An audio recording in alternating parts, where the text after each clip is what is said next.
Because without the folks turning it on, without the folks supporting it, talking about it, sharing it with each other, then there is no Christie's auction. You see what I mean? I mean, to sit there and watch this auction as it's going on, it's going to send chills up your spine. It's a piece of Star Trek history. I mean, it would be so great to own it. Oh, if I had all the money in the world, if I were Bill Gates and I could buy whatever I wanted? Oh, God. A captain's chair, maybe? Yeah, that would work. Something that Patrick Stewart wore? Oh, yeah, or something of Jonathan Frakes's. Really?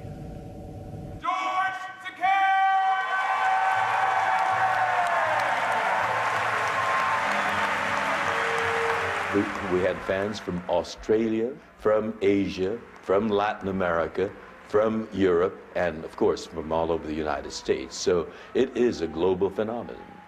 And so here we are celebrating the 40th anniversary of Star Trek with FedCon 15, the undiscovered country.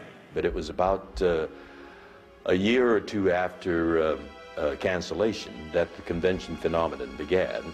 So I've been at it for a good 35 years now. I love you all. Thank you. Germany, please forgive me. Germany was one of our largest conventions. Welcome to FedCon!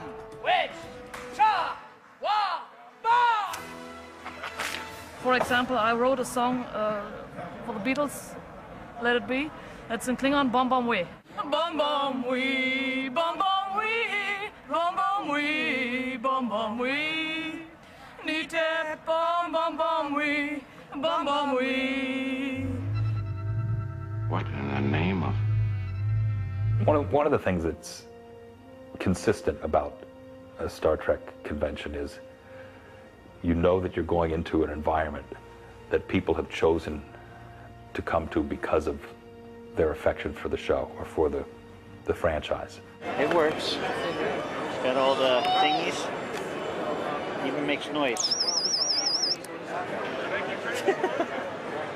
Well, there's a saying that Trekkers started in 1969, 1970 on. Star Trek lives. They made it live.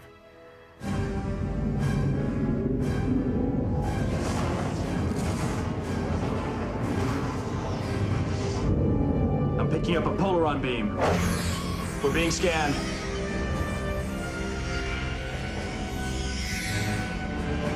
Think good thoughts. Shields to maximum. Stand by all weapons. My God.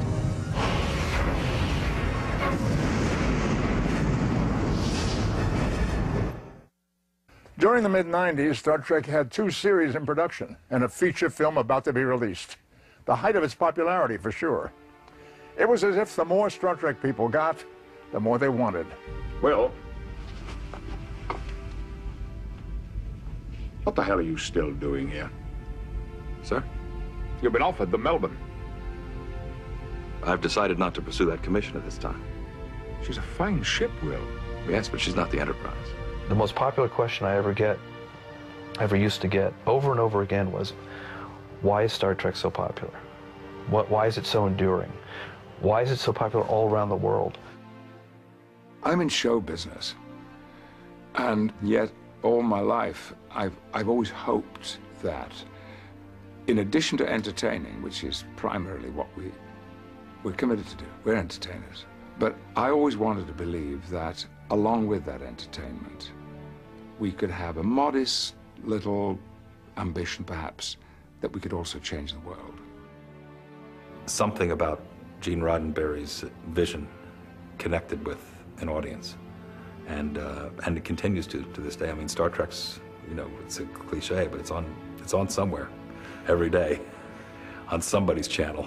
I have letters that I receive from people, some of them extraordinary, in their comments about what Star Trek did for them. The fact that Uhura was in that place, fourth in command, going where no man or woman had gone before, made people say, yes, if she can do it, I can do it.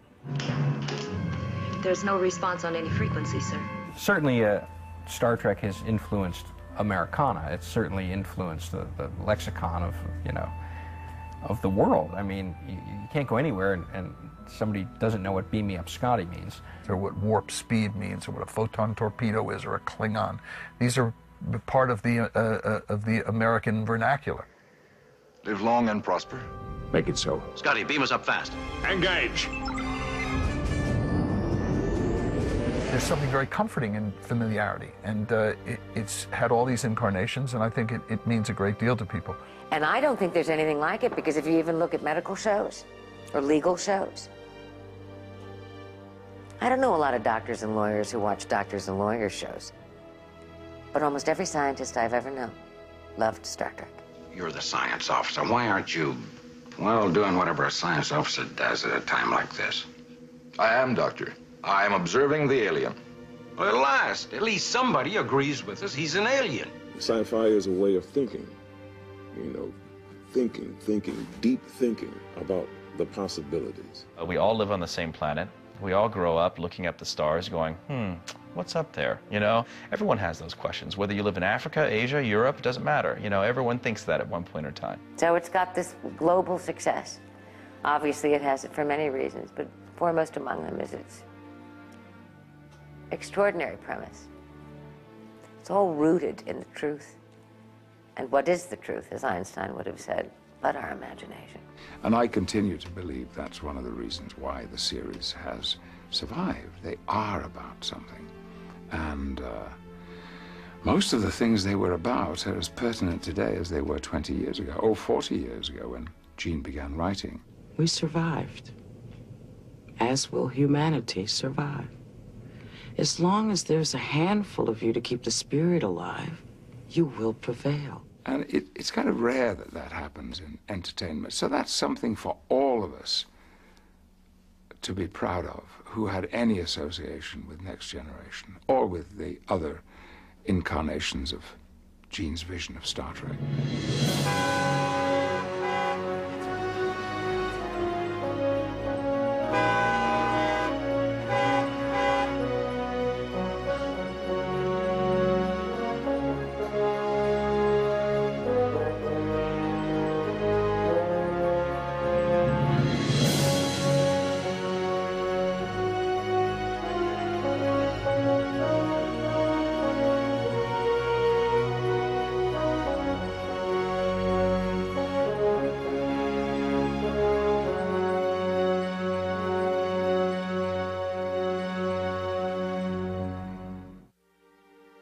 Generally, a view at Christie's is between 5 and 7 days. This is particularly short just because this is a rotating gallery and there's always stuff coming in and out of here. So we basically had 4 days to set it up. It will be on view for 4 days, comes down, and then we have the sale.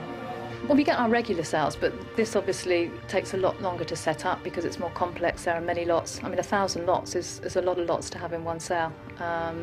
And we've had to recreate a lot of things in terms of the sets, etc. So clearly that's more of a logistical setup time. It's been a test. I mean, there's, again, so much volume for this kind of sale that bringing this in and staging it and lighting it up and making it look really fabulous, because it's not just about having access to it, but it's really like a curated show. It's like an exhibit. It's like going to a museum. So it is installed in a way that really makes it look its best. And in fact, when I was walking down when we were finishing setup, there were a couple of guys, I think they were from the company that's been doing the load-in with us. And they said, yeah, and then they're taking it down in like 2 days. Can you believe that? And it was just fun because in the end, that's what we're about. We take all the measures we need to make it look as special as we can imagine it, and then we take it down, and it's gone.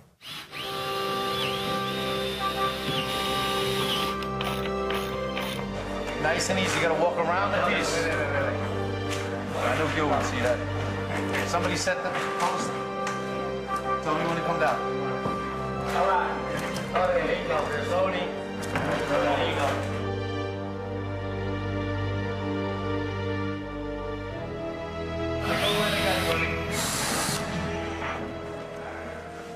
You guys gotta have faith in me.